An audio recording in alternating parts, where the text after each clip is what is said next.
اب ہم شروع کرتے ہیں یونس علیہ السلام کا قصہ۔ یونس علیہ السلام ایک عظیم اور کریم نبی تھے۔ ان کا قصہ قرآن کریم میں ایک انوکھا قصہ ہے۔ آپ کے والد کا نام متا تھا اور آپ سیدنا ابراہیم علیہ السلام کی نسل سے تھے۔ آپ کا ایک نام ذوالنون بھی ہے، یعنی مچھلی والے۔ النون کا مطلب ہے مچھلی۔ اسی طرح آپ کو صاحب الحوت بھی کہا جاتا ہے۔ اللہ تعالیٰ نے آپ کو ان سب ناموں سے پکارا ہے۔ آپ کو ایک عظیم بستی کی طرف مبعوث کیا گیا۔ اس بستی کا نام نینوا تھا۔ یہ عراق کے شمال میں واقع تھی، موصل کے بالمقابل تھی۔ ان دونوں کے درمیان دریائے دجلہ واقع تھا۔ موصل دریائے دجلہ کے کنارے واقع تھا، جبکہ اس کے بالکل سامنے نینوا کی بستی تھی۔ امام ابن کثیر رحمت اللہ علیہ نے نینوا کے بارے میں اور ان آثار و باقیات کے بارے میں لکھا ہے جو ان کے زمانے میں موجود تھیں۔ وہاں کچھ بت تھے جو اوندھے منہ گرے پڑے تھے۔ اللہ تبارک و تعالی نے یونس علیہ السلام کو نینوا کی طرف رسول بنا کر بھیجا۔ سورۃ الصافات آیت 139 میں ہے، وَإِنَّ يُونُسَ لَمِنَ الْمُرْسَلِينَ، اور بے شک یونس رسولوں میں سے تھے۔ آگے اللہ آیت 147 میں فرماتے ہیں، وَأَرْسَلْنَاهُ إِلَى 100,000 أَوْ يَزِيدُونَ، اور ہم نے اسے 100,000 بلکہ اور زیادہ آدمیوں کی طرف بھیجا۔ یعنی ان کی تعداد 100,000 سے زیادہ تھی۔ رہا یہ سوال کہ لاکھ سے کتنے زیادہ تھے، اکثر علماء کرام نے وضاحت کی ہے کہ وہ 100,000 سے قریباً 20,000 زیادہ تھے۔ اس طرح بستی والوں کی تعداد 1,20,000 تھی، اور یہ سب کے سب کفر پر تھے۔ یونس علیہ السلام انہیں سال ہر سال دعوت دیتے رہے، لیکن وہ اپنے کفر ہی پر ڈٹے رہے۔ پھر انہوں نے سیدنا یونس علیہ السلام پر ظلم و جبر شروع کر دیا، انہیں دھمکیاں دیں، مصائب و آلام سے دوچار کیا۔ مطلب یہ کہ جس طرح دوسرے انبیاء کرام کے ساتھ کیا گیا، ان کے ساتھ بھی وہی سلوک ہوا۔ آخر آپ نے اپنی قوم کو اللہ کے عذاب سے آگاہ کرتے ہوئے اعلان فرما دیا کہ فلاں دن تم پر عذاب آ جائے گا۔ پھر خود غصے کی حالت میں اس بستی سے نکل گئے، جبکہ اللہ تعالیٰ نے انہیں متعین دن کی مہلت دینے کی اجازت تو دی تھی، لیکن اس بستی سے نکل جانے کا حکم نہیں دیا تھا۔ جب آپ نے انہیں یہ مہلت سنائی تو خود غصے کی حالت میں بستی سے نکل گئے۔ سورہ انبیاء آیت 87 میں اللہ تعالیٰ فرماتے ہیں، وَذَا النُّونِ إِذ ذَّهَبَ مُغَاضِبًا فَظَنَّ أَن لَّن نَّقْدِرَ عَلَيْهِ، مچھلی والے کو یاد کرو جبکہ وہ غصے سے چل دیا اور خیال کیا کہ ہم اسے نہ پکڑ سکیں گے۔ اس آیت کی تفسیر میں امام رازی رحمہ اللہ لکھتے ہیں، جس نے یہ گمان کیا کہ اللہ تعالیٰ اسے پکڑنے کی قدرت نہیں رکھتا، وہ آدمی کافر ہے۔ سیدنا امیر معاویہ رضی اللہ عنہ سے روایت ہے، انہوں نے سیدنا ابن عباس رضی اللہ عنہما سے کہا، آج رات قرآن کریم کی چند آیات کے معانی میں میں الجھ کر رہ گیا ہوں، مجھے کوئی راستہ سجھائی نہیں دے رہا کہ اس الجھن سے کس طرح نکلوں۔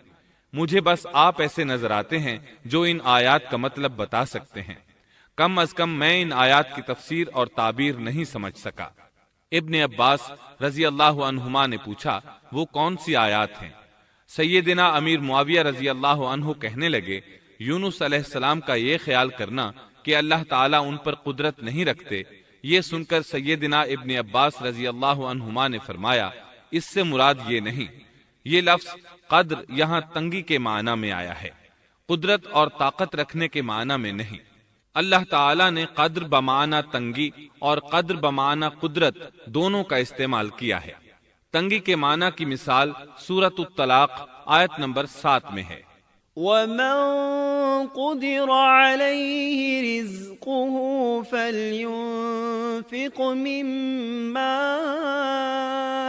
آتَاهُ اللَّهُ، اور جس پر اس کے رزق کی تنگی کی گئی ہو، اسے چاہیے کہ جو کچھ اللہ تعالیٰ نے اسے دے رکھا ہے